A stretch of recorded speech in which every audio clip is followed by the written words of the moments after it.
Today, we're diving into a decade that reshaped the landscape of modern music, the 1960s. This was a time when bands weren't just playing music, they were creating cultural revolutions and challenging the norms. So, whether you lived through the 60s or just wish you did, let's take a nostalgic trip back to explore 23 of the most iconic bands from that groundbreaking decade. And hey, let's learn what went on behind the scenes and stir up a few debates along the way. Let's start the countdown with number 1. The Beatles, A Day in the Life.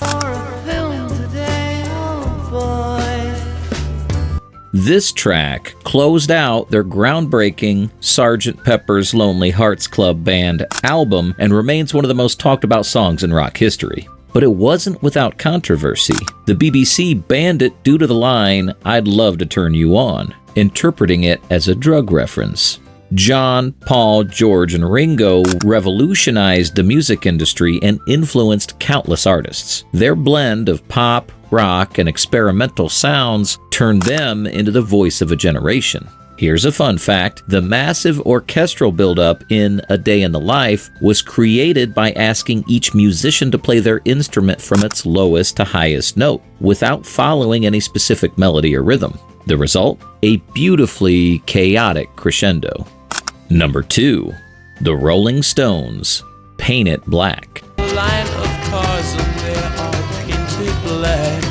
This dark, haunting track stood out against the backdrop of the peace and love movement. With its sitar riff and lyrics exploring themes of grief and existential dread, Paint It Black showed the world that the Stones were not just about partying and rebellion. They had a deeper, more complex side too. The Rolling Stones, fronted by Mick Jagger and Keith Richards, have always been the bad boys of rock. They embraced controversy, whether it was in their lyrics, their lifestyles, or their live performances. Fun fact, the sitar part in Paint It Black was played by Brian Jones, who was fascinated by world music and constantly experimenting with new sounds. This song was one of the earliest examples of incorporating Indian instruments into rock music.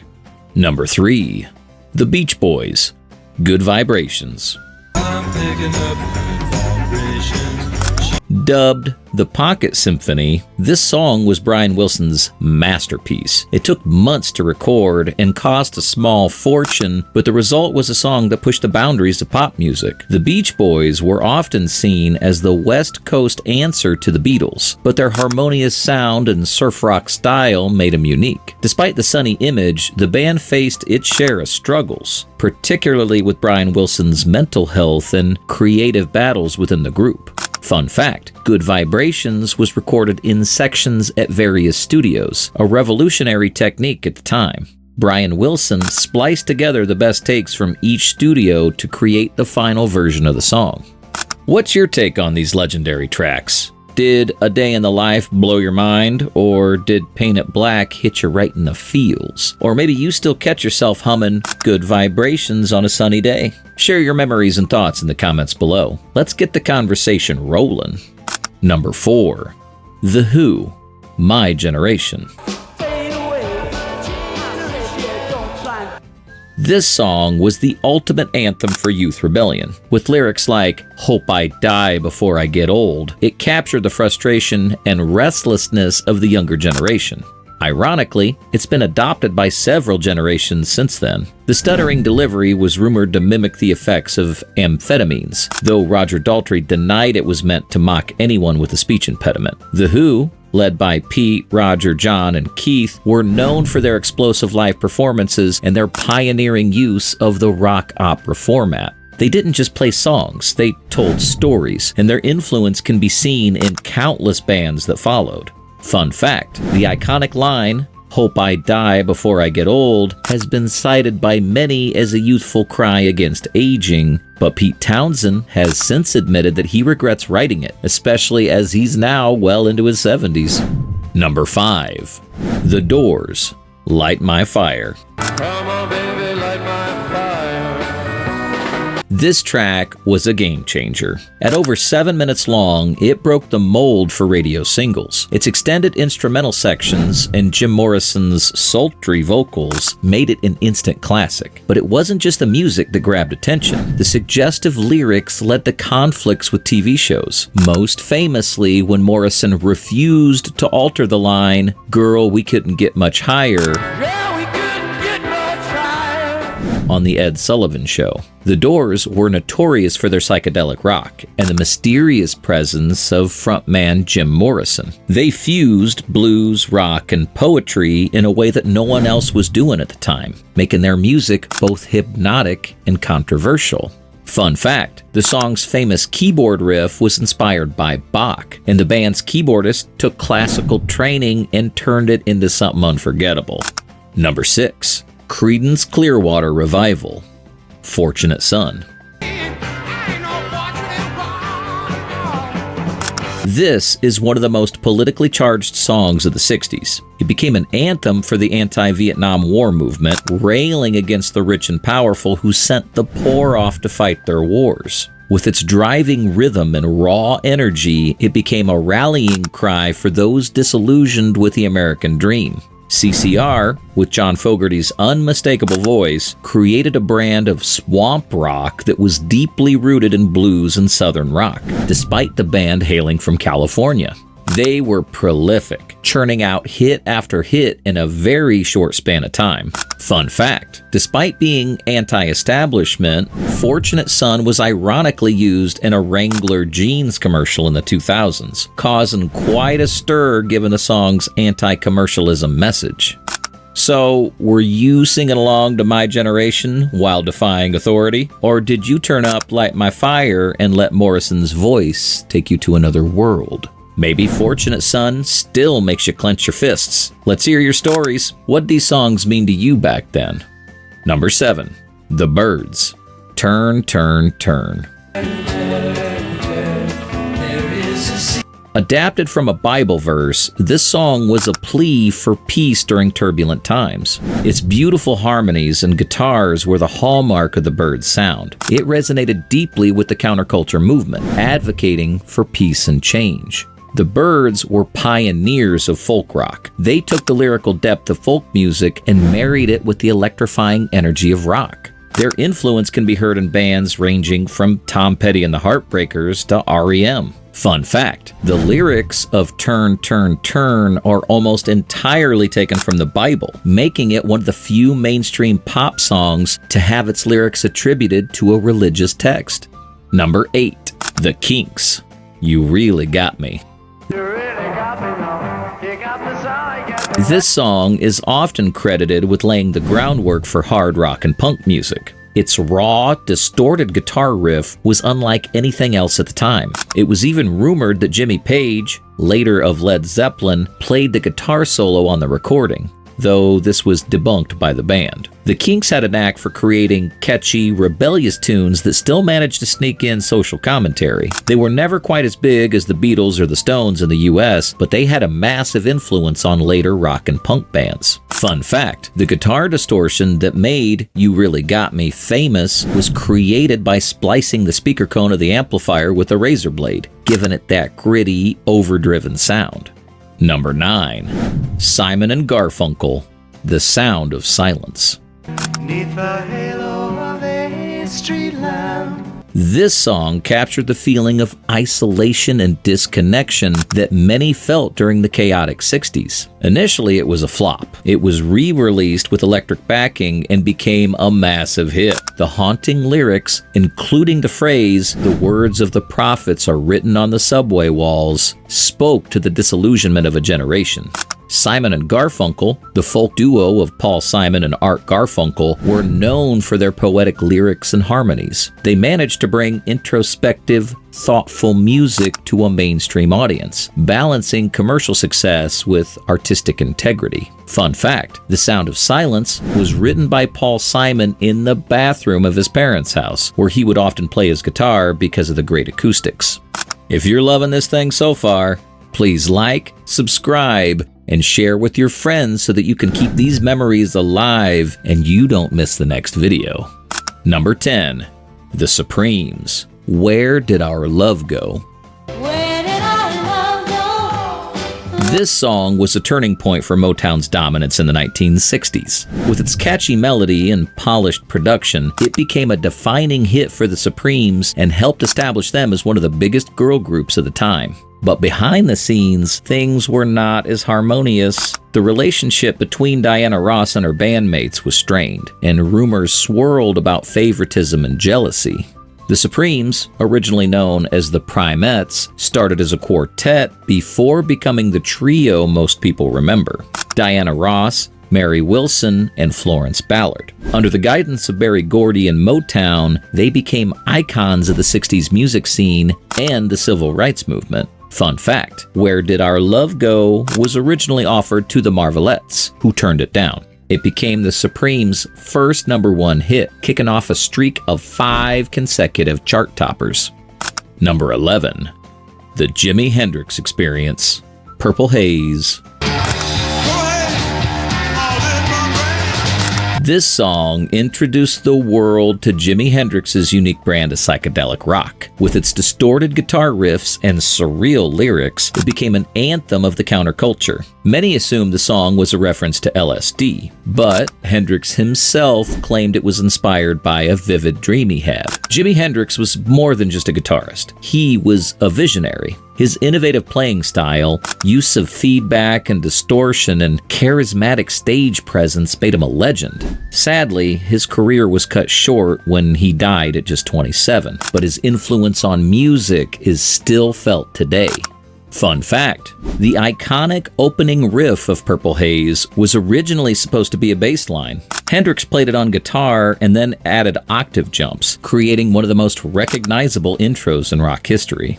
Number 12. The Four Seasons, Sherry.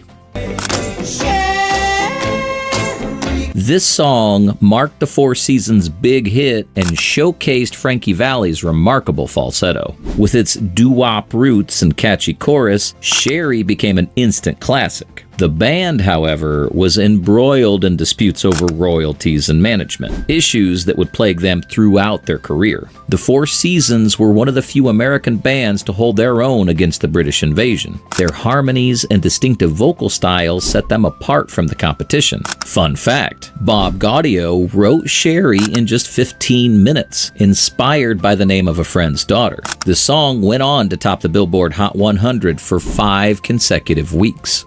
Let's hear your memories from these songs in the 60s. What do these songs mean to you? Share your memories in the comments below. Number 13. The Monkees, I'm a Believer. This song was written by Neil Diamond and became one of the Monkees' biggest hits, selling over 10 million copies worldwide. Despite their commercial success, the Monkees were often dismissed as a manufactured band because they were created for a TV show. But the band members fought back, demanding creative control and proving they could write and perform their own music. The Monkees became a pop culture phenomenon in the 60s. Their sitcom, which ran from 1966 to 1968, showcased their humor and music, making them teen idols of the era. Fun fact, the music video for I'm a Believer was one of the first to use the now common technique of lip syncing over pre-recorded music, making it a precursor to the modern music video. Number 14. The Yardbirds, For Your Love. This song marked a turning point for the Yardbirds, pushing them from their blues roots into more experimental pop territory. The move paid off commercially, but it also led to the departure of guitarist Eric Clapton, who felt the band was selling out. The Yardbirds were a breeding ground for legendary guitarists. Before Clapton left, he was replaced by Jeff Beck, and later, Jimmy Page joined the lineup. The band's constantly evolving sound laid the groundwork for what would become hard rock and heavy metal. Fun fact, after leaving the Yardbirds, Jimmy Page formed a little band you might have heard of, Led Zeppelin. They initially performed under the name The New Yardbirds to fulfill remaining tour dates. Number 15. Jefferson Airplane, Somebody to Love.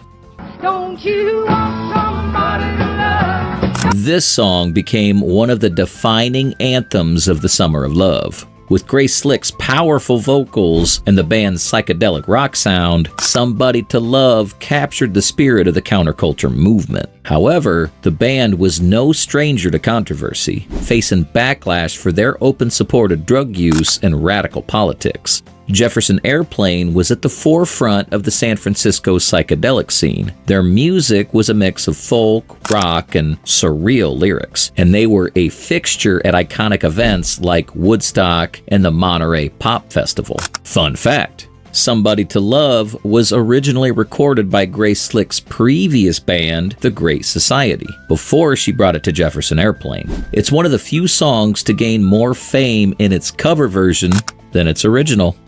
What's your take on these eclectic bands? Did the Monkees win you over with their catchy tunes, or did the Yardbirds' guitar wizardry blow your mind? Perhaps Jefferson Airplane made you feel like you were flying high. Share your favorite moments and memories with us.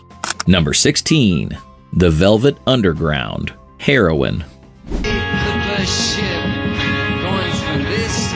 This song was as controversial as its subject matter. With its stark portrayal of addiction, Heroin was far from the feel-good hits of the 60s. It wasn't a radio staple, but it became a cult classic and influenced countless punk and alternative bands. The Velvet Underground music was dark, experimental, and often disturbing. Despite their lack of commercial success, they're now considered one of the most influential bands of all time.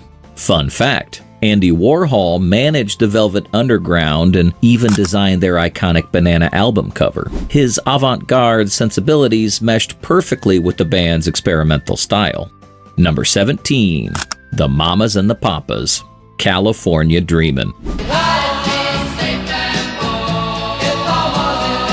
This song became a symbol of the West Coast dream, but its origins are anything but sunny. It was written during a cold New York winter, as Michelle Phillips longed for the warmth of California. This song is a timeless classic. The Mamas and the Papas became one of the defining sounds of the 60s, but their personal lives were anything but harmonious, marred by affairs, drug abuse, and internal conflicts. Fun fact: the song almost didn't get recorded. Initially rejected by their record label, the band had to insist on its release. It went on to become one of their biggest hits. Number 18. The Animals, House of the Rising Sun. This traditional folk song, transformed into a haunting rock ballad, catapulted the Animals to fame. With Eric Burdon's deep, soulful voice, it was a far cry from the upbeat pop hits of the time. The song's subject matter, a tale of gambling and vice, made it controversial. The Animals were part of the British invasion, but they brought a darker, more blues-infused sound to the scene. Their music tackled grittier themes, setting them apart from their contemporaries. Fun fact: the origins of House of the Rising Sun are unclear, but it's believed to date back to 18th century England. The Animals version is the most famous, but the song's been covered by countless artists, from Bob Dylan to Dolly Parton. Number 19. The Hollies, He Ain't Heavy, He's My Brother. He ain't heavy, he's my brother. This song's powerful message of brotherhood and support struck a chord with listeners. The song's release came at the end of a tumultuous decade, and its message brought many hope. The Hollies, known for their rich harmonies and catchy melodies, were one of the most consistent hitmakers of the British invasion. They managed to evolve with the times, incorporating elements of pop, rock, and even a bit of folk into their music. Fun fact: the phrase, "He ain't heavy, he's my brother," originated as the slogan for a boys' home in Nebraska. The Hollies version of the song has since become a symbol of solidarity and support. Number 20. The Band, The Weight.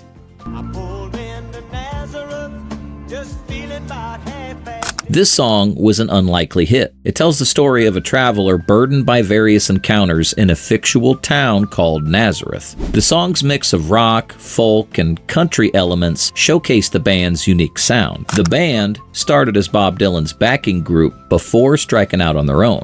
Their music was steeped in American roots traditions, and their collaborative style set them apart from the typical rock band setup. Fun fact: the town of Nazareth mentioned in the song is a real place in Pennsylvania, where the Martin Guitar Company is based. The song has been covered by numerous artists and even featured in the iconic film Easy Rider. Number 21. Cream, Sunshine of Your Love.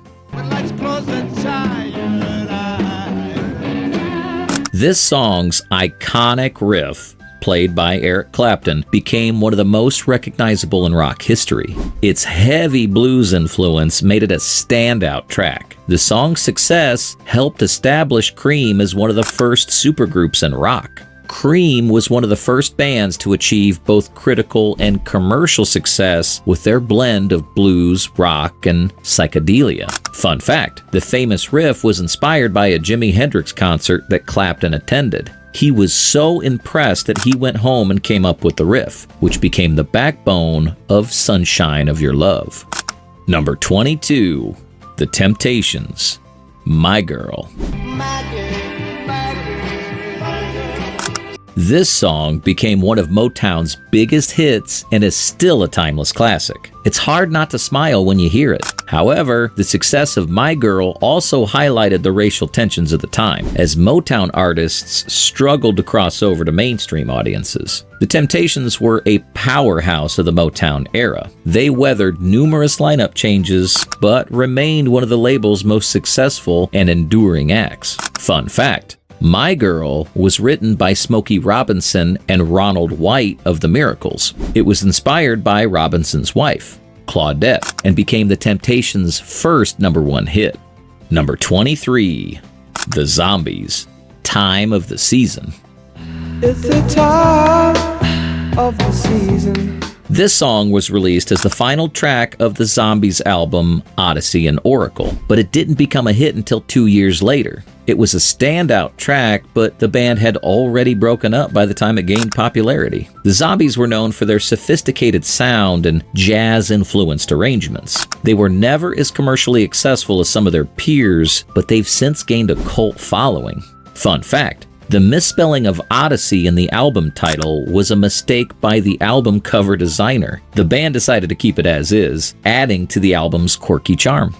And there you have it, 23 legendary bands from the 1960s that shaped the course of music history. Each of these songs left its mark, whether by pushing boundaries, challenging the status quo, or simply providing the soundtrack to a generation's memories. But this list is just scratching the surface. Which bands or songs from the 60s made the biggest impact on you? Who do you think we left out, or who would you add? Let's keep the conversation going in the comments below. Don't forget to like, share, and subscribe for more deep dives into the music that changed the world. Until next time, keep the spirit of the 60s alive.